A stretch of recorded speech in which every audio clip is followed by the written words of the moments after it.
2013 সালে চায়না কেন এর প্রোডাকশন বন্ধ করে দিল। তারপরে এটা আবার ওয়ান ইঞ্জিন, মানে একটা ইঞ্জিন ফেল করলে আপনি অন্যান্য মডার্ন এয়ারক্রাফটে যেমন দুটো ইঞ্জিন থাকে, সেটা হয়তো বা এটার সাথে ছিল না। আমরা এয়ারফোর্স প্রধানের বক্তব্যে সেই ধরনের দুঃখ প্রকাশ বা দায়িত্ব নেয়ার ব্যাপারটা আমরা দেখিনি। এখানে যেটা বলবো, মেকানিক্যাল ফল্টে বিমানটা ধ্বংস হয়েছে বা বিমানটা একটা স্কুলে, মাইলস্টোন স্কুলে পড়েছে, এবং যে ক্যাজুয়ালিটিটা অ্যাডিশনাল হয়েছে, এই বিমানটা যদি ব্যারেন এরিয়ায় বা অন্য কোথাও পড়তো, বা পাইলট যদি নিরাপদে, উনি চেষ্টা করেছেন অবশ্যই, বাট নিরাপদে কোথাও ল্যান্ড করতে পারতো, তাহলে কিন্তু এই যে বাড়তি যে স্কুলে ছাত্রদের যে ক্যাজুয়ালিটিটা হয়েছে সেটা কিন্তু হতো না।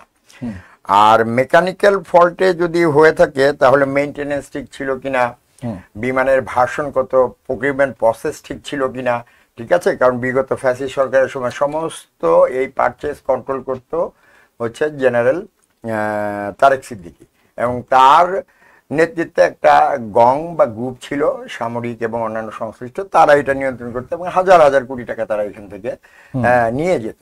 তো সেই ড্রেনেজ অফ মানির জন্য এখানে যদি বিমানটা কিন্তু অত্যাধুনিক ফাইটার জেট না, আমাদের ন্যাশনাল ইকোনমির একটা ফ্যাক্টর আছে, কিন্তু হাজার কোটি টাকা অন্য জায়গায় চলে যায় যদি একটা বিমান এখানে ওরকম মানে আমাদের ইনকর্পোরেট করা হয়, এবং সেই বিমানের মেইনটেনেন্স ত্রুটি এটার কারণে যদি হয়ে থাকে, তাহলে অবশ্যই এয়ারফোর্স এবং এই প্রক্রিয়ার একটা স্টেক বা রেসপন্সিবিলিটি রয়ে গেছে। তো আমরা এয়ারফোর্স প্রধানের বক্তব্যে সেই ধরনের দুঃখ প্রকাশ বা দায়িত্ব নেয়ার ব্যাপারটা আমরা দেখিনি। সেটা অবশ্যই জাতি এটা আশা করতে পারে তার কাছে, এবং সেটা সে মেনশন না করাটা হতাশার ব্যাপার আর কি।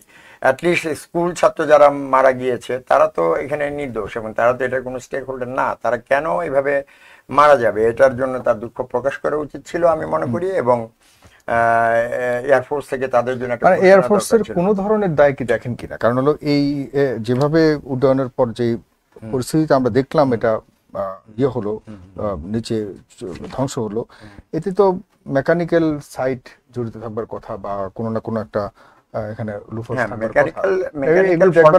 বলা হচ্ছে, এখন তদন্তে বেরিয়ে আসবে। এখন মেকানিক্যাল ফল্ট এরপরে হোক না, তাদের এটা ক্র্যাশ হয়েছে এরকম ঘটনা হতে পারে, কিন্তু তাদের এই ক্র্যাশিং এর কারণে যে কতগুলো ইনোসেন্ট শিশুদের, that's what is my point, যে এখানে কোল্যাটারাল বলেন আর যেটাই বলেন, বাই মিস্টেক বলেন আর বাই চান্স বলেন, at the end of the day যেটা হয়েছে যে এতগুলো ছাত্র এবং শিশুর জীবন গিয়েছে, তাই না? তো যেটা তারা এখানে কোনোভাবেই জড়িত না, এখানে আসার কথা না, সেটা প্লেন ক্র্যাশের জন্য হয়েছে।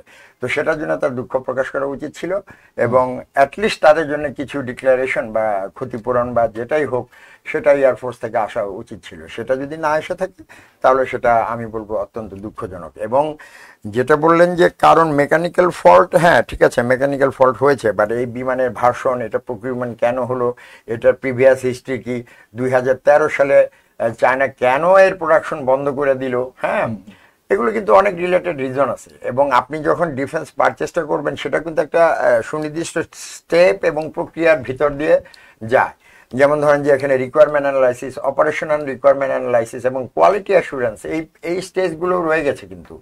এবং আপনি যখন একটা বিমান ফ্লাই করার আগে মেইনটেনেন্সের যে স্ট্যান্ডার্ডটা এবং মেইনটেনেন্সের যে চেকিং সিস্টেমটা, যে এটা ঠিক মতো মেইনটেনেন্স হয়েছে কিনা, এই ব্যাপারগুলো কিন্তু এসে যাবে, তাই না? তো আপনি ধরেন যে একটা আসপেক্ট আছে যে বিমান, তার মানে কি, মানে আমরা কি মূলত বিষয়টা যেটা জানতে চাইছি, তার মানে এটার দায় কারো উপরে পড়বে না? এতগুলি মানুষের জীবন চলে গেল, শিশুদের জীবন যারা, এখন যদি এটা ডিফেন্স পারচেজ প্রক্রিয়া যদি দেখা যায় যে আমাদের হাজার হাজার কোটি টাকা ছিল, তারপরে আমরা এটা করেছি, তাহলে তো অবশ্যই দায় বিগত সরকারের সময় যারা এই পারচেজ প্রক্রিয়ার সাথে জড়িত ছিল তাদেরকে তো দায়বদ্ধতার মধ্যে আনতে হবে, ঠিক আছে?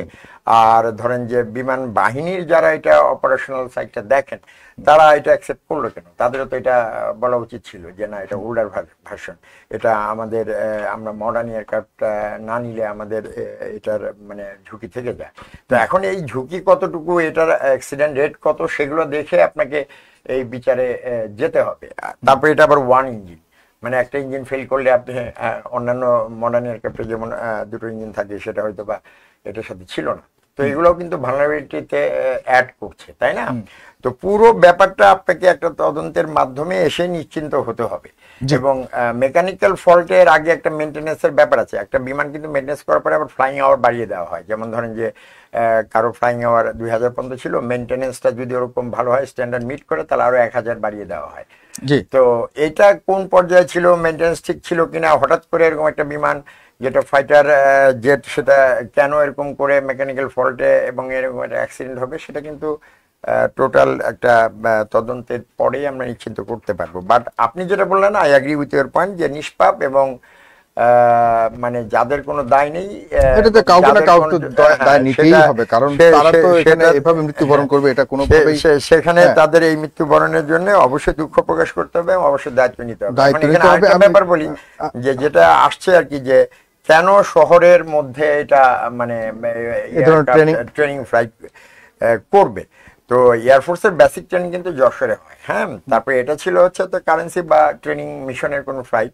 এখন কিছু ব্যাপার আছে, এটাকে কিন্তু স্ট্রেট ওয়েতে বলা যাবে না যে আমরা, আমাদের ইকোনমি এমন না যে আমরা এয়ারফোর্সের জন্য আলাদা আলাদা করে বিভিন্ন জায়গায় আমরা ওরকম এয়ারপোর্ট বানাতে পারবো, কারণ আমাদের সবগুলো কমব্যাট রানওয়ে দেখেন যে এটা সিভিল এভিয়েশনের সাথে বা সিভিল এয়ারপোর্টের সাথে ইন্টিগ্রেটেড। আচ্ছা, আবার ট্রেনিং, আপনি fighting in build up area, আপনি শহরে বোম্বিং করবেন, সেটার জন্য কিন্তু ট্রেনিং এর একটা রিকোয়ারমেন্ট আছে, যে ফ্লাই করা শহর এরিয়ার মধ্যে দিয়ে, তাই না? সেটাকে আপনি অস্বীকার করতে পারেন না। আবার ধরেন যে অনেকে বলতে পারে যে আমরা দূরে,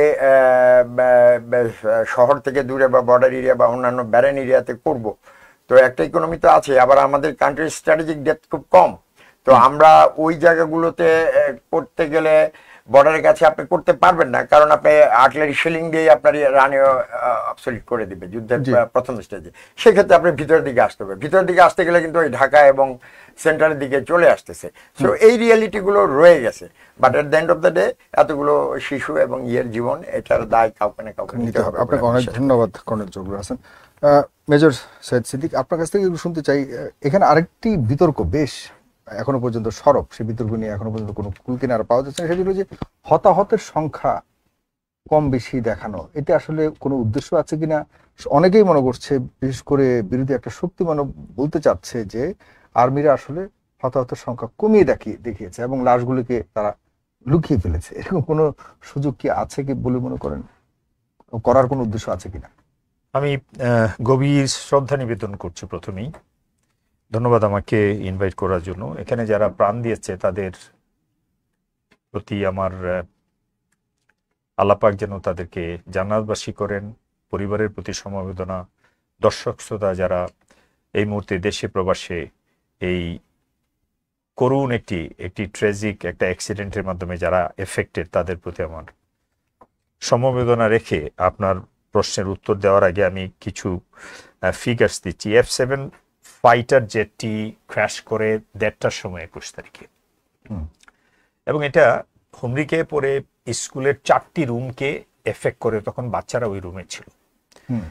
এই ফাইটার জেটটিকে নিয়ে তৌকির ইসলাম সাগর, 27 বছর বয়স, ইয়াং, নতুন বিয়ে করেছে। সে তার লাস্ট সোলো ফ্লাইট করছিল, অর্থাৎ ফার্স্ট সোলো ফ্লাইট করছিল, অর্থাৎ সে তার সবগুলো ধাপ পার হয়ে 5 থেকে 6 বছরে সে কোয়ালিফাই করছিল ফাইটার পাইলট হিসেবে, যে সে একা ফ্লাই করতে পারবে এই ফাইটার জেট দিয়ে। তো এর আগের ফ্লাইটটা করেছে 3 দিন আগে, তারপর 3 দিন আবহাওয়া খারাপের জন্য তিনি উঠতে পারেননি। তো যখন 21 তারিখে উনি 1:06 ফ্লাই করলেন, ফ্লাই করার 15 থেকে 20 মিনিট পরে যখন ব্যাক করা শুরু করেছে, তখন কন্ট্রোল টাওয়ার থেকে বুঝতে পারছিল যে এটি ইমব্যালেন্স, ফ্লাইটটা নর্মাল স্পিডে ওর নিজস্ব পাওয়ার নিয়ে চলছে না।